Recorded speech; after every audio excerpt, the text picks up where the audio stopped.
Greetings, Berkshire County. Thank you for joining us on iBerkshiresTV. Today, I'm very happy to be joined by the chair of the Adams Select Board, Christine Hoyt, and Adams Town Administrator, Jay Green. Thank you so much for joining us, and we're going to dive right in.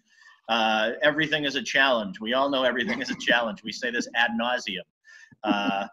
But the process, Christine, if you would, talk about the budget process that has been going on for really the last 2 months. I think once this thing hit, you guys sort of dove right in and said the budget is going to be weird this year, so let's start early. Yeah, so I think that we talked about budget challenges pre-COVID, and then now during the COVID times, it has presented some other challenges. I will just back up a little bit, and aside from a March 18th meeting, the Board of Selectmen haven't missed a beat.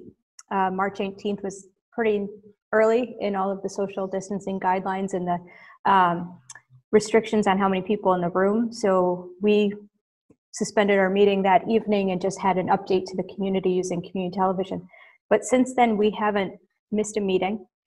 We've done all of our meetings remotely and used that process to figure out a way to then engage the Finance Committee when it became time to go forward with a budget. Our town accountant and our town administrator had put together a budget end of February, early March, that we were feeling pretty good about. That was going to present some challenges, but at least we felt good about the direction we were going. And we postponed the budget process by almost 2 months to a point where we could then feel comfortable to have everybody gather. And when we did gather, it was all remotely. So our process started last week. We did a combined meeting with the Finance Committee and the Board of Selectmen.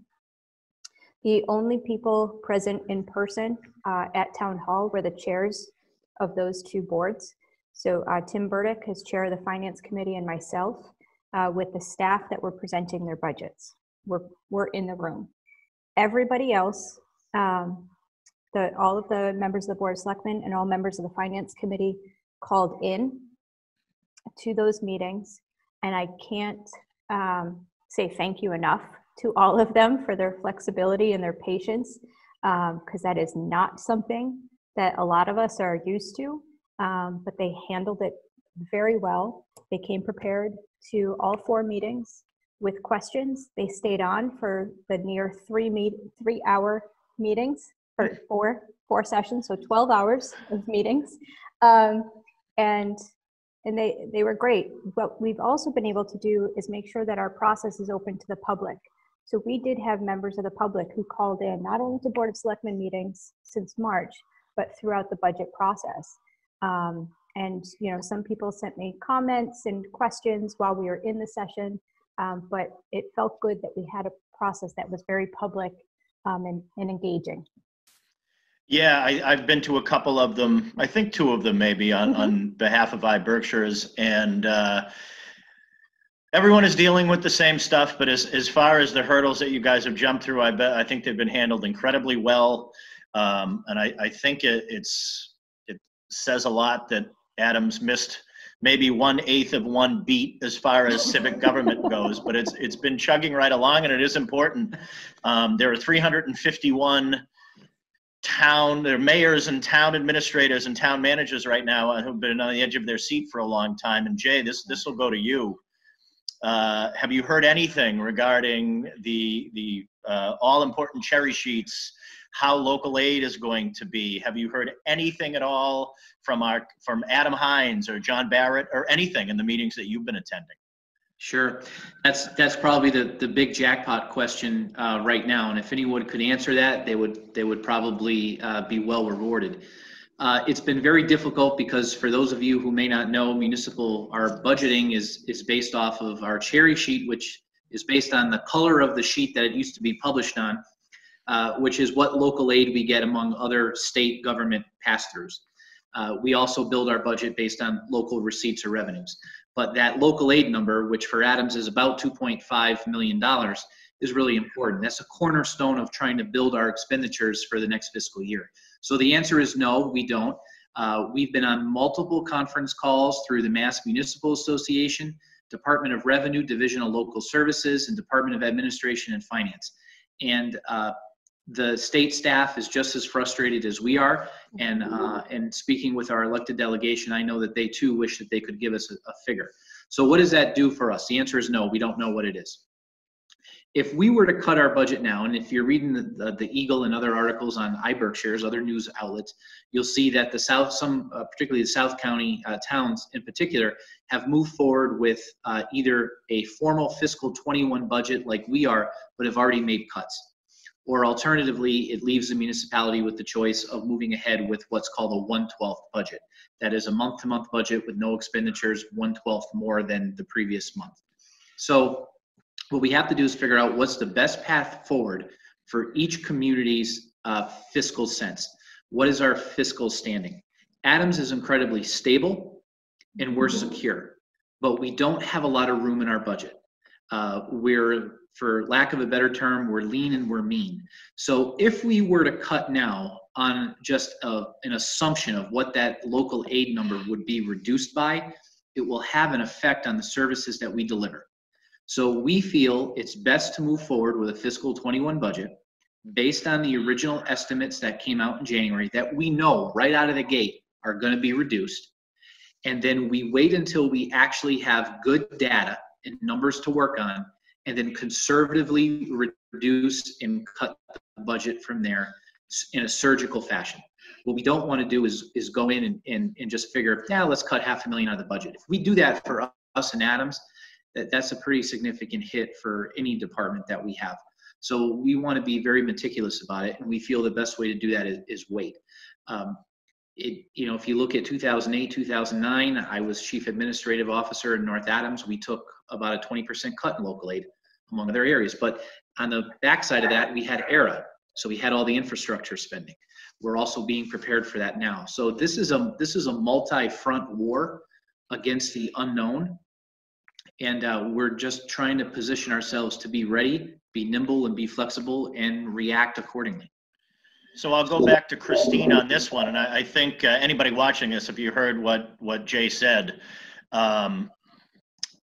and I've heard your predecessors almost use those same exact words. It's lean and mean. We all know what the situation here is in Adams. It's always a tight budget, and along with you and every department head out there right now, they're sort of waiting on pins and needles for what these numbers are going to be. But the process has not stopped. It's May 15th today. Town meeting is scheduled for June. It is. It's scheduled and Christine, you'll get into the exact dates. Yep. So nothing has stopped right now. And I know during the whole process, you've almost been making two budgets, I believe, saying, well, we got to prepare for one and let's hope for the best and prepare for the worst. And it's very important. There are a lot of town meeting members out there. Town meeting is still on. What's the date, time, place, and how are we going to handle this? Do we know yet? So the date and time, well, the date is Monday, June 22nd. The time will probably be slightly earlier than it has typically been. I think we're looking at a 6:30 p.m. start time. And the location, right now we are talking about an outdoor location. So Jay and I met with the town moderator, Myra Wilk, and our town clerk, Haley Meswar, earlier this week to just start talking about how we can go about this, right? So we are looking at possibly as Renfrew Field as an option, tenting the location and putting some chairs 6 feet apart from one another. We've looked at possibly the Aggie Fairgrounds, possibly the Glen, but we have a lot of outdoor spaces in the town of Adams. And we think that's the best way to go. Because even if the governor relaxes some restrictions, I don't know if it'll be relaxed enough to allow 150 people to meet indoors. So again, we're a representative town meeting body, which is different than some of the other communities. And we have 142 members of town meeting, which also might change because we have a town election on June 1st that we're still moving forward with. And we have some seats that are open and people on the ballot for those. So we might have a full 150 town meeting members. We are also aware that we have town meeting members who've reached out to the town clerk indicating they're not as comfortable attending a town meeting. And so we're trying to look at that and see how we can, make sure that their voice is heard and so forth. But we looked at remote participation. There's still, I think it's at the House, right? It went through the Senate? Yes, Senate passed it. It's at the House now. It's at the House. And so we're still waiting for some of the guidance to come from the state with regard to town meetings.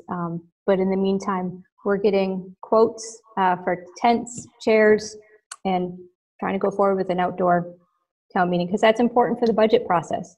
In order for us to move forward with a fiscal 21 budget, it has to go to town meeting.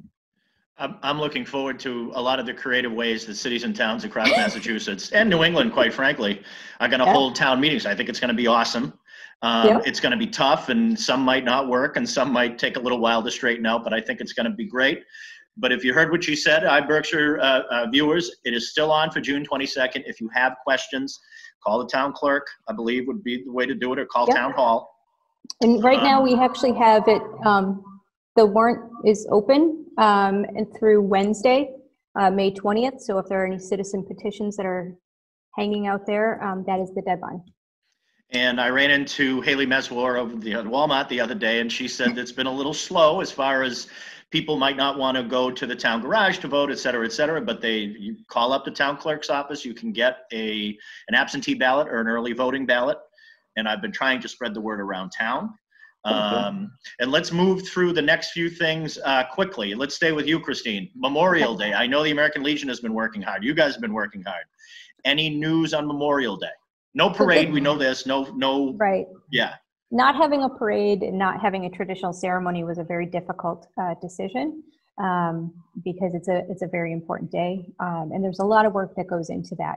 We're still communicating with our neighboring communities to try to put something together with community television. So those official plans are still yet to be confirmed and announced, but we are hoping to have a representative from each of the communities to be part of a televised program with community television that would be aired on Memorial Day and probably that week. That would be great. We're happy everyone's working together on it. Most of the people, not most, everybody I've talked to said whatever we can do would be appreciated. However, if it's online, whatever it is, it would be great. Speaking of parades, I'll go back to Jay Green, the wave parades. Wave parades, one of those organic things that popped up as a result of everyone being socially isolated. So we looked at what was happening in other communities, and the thing that scared the most out of us as municipal officials was you'd see people coming down their driveway, approaching cars, getting flowers, getting gifts, violating that 6-foot standard. And this was early on, before we even really understood the necessity of masking in the 6 feet. So we said, let's just keep it clean, let's keep it easy, and we're just not going to offer municipal participation in these waves. Well, my team of chiefs got together. Chief Tarsa, Chief Kleiner, Chief Pansecki from Adams Fire District, and Chief Gleason from Adams Ambulance, and they politely and professionally said, Mr. Green, can we look at this? Can we rethink this through? So we went to AJ, Amalio Jacino, who's our EOC coordinator for Northern Berkshire Regional Emergency Planning Committee. We all got together, and I said, how can we do this and still protect public safety? That's my goal. If we can find a way to do this and still protect the public and not be out there violating these social distancing rules, as cumbersome and as difficult as they are, can we do it? Well, thanks to AJ and the chiefs, we had a policy. I felt the policy was very reasonable. And although we don't allow public participation, if you call up the Adams Police Department, 743-1212, ask for Officer Nick Dabrowski. Nick will schedule you. It's for birthdays, and although I'm still a child at heart, I don't qualify, but it's really up to about the age of 12 or 13. Just call, talk to Nick. He'll arrange the Adams Forest Wardens, Adams Fire Department, Adams Police Department, Adams Ambulance, and they're happy to drive by. I've seen some video clips of our residents on Facebook, and I have to tell you, it warms my heart to see those young kids with smiles on their faces. Those vehicles belong to the public. They are publicly owned. Those cars and cruisers and trucks belong to the people of the town. And it's great to see them used for something positive. And speaking with our first responders and me having a law enforcement background, if it inspires just one of those kids to say, I want to put on a uniform and serve the public, then I think the fuel cost is justified over and over, because that's all it's costing us is fuel. And fuel's cheap.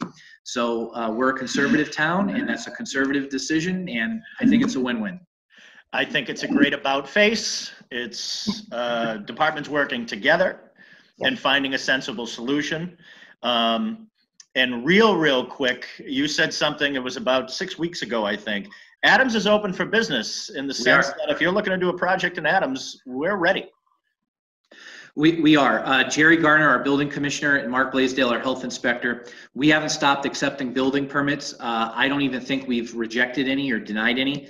The process might be a little slower than usual, but we're still processing them.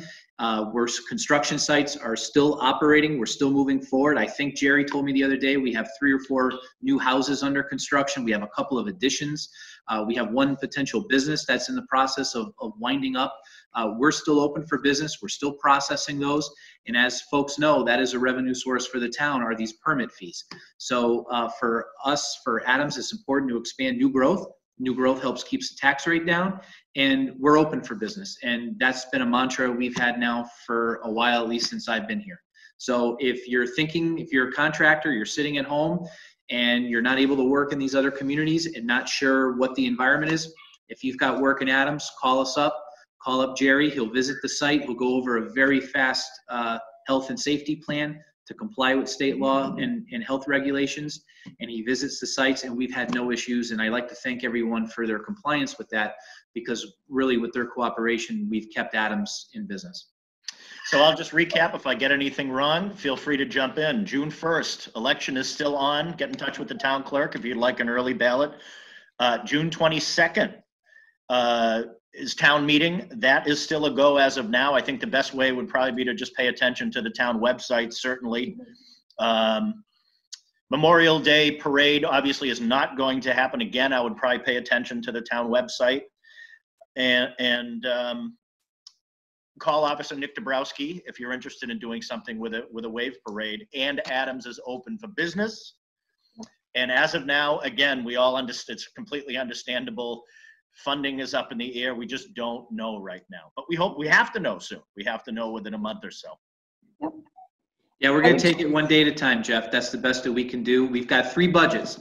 We've got a fiscal 21 budget. We've got a fiscal 21 budget with cuts prepared, and we've got a 112 budget if we need to go. We're ready.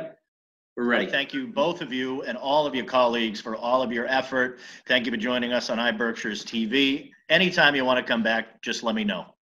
Thanks, Jeff. Thank you.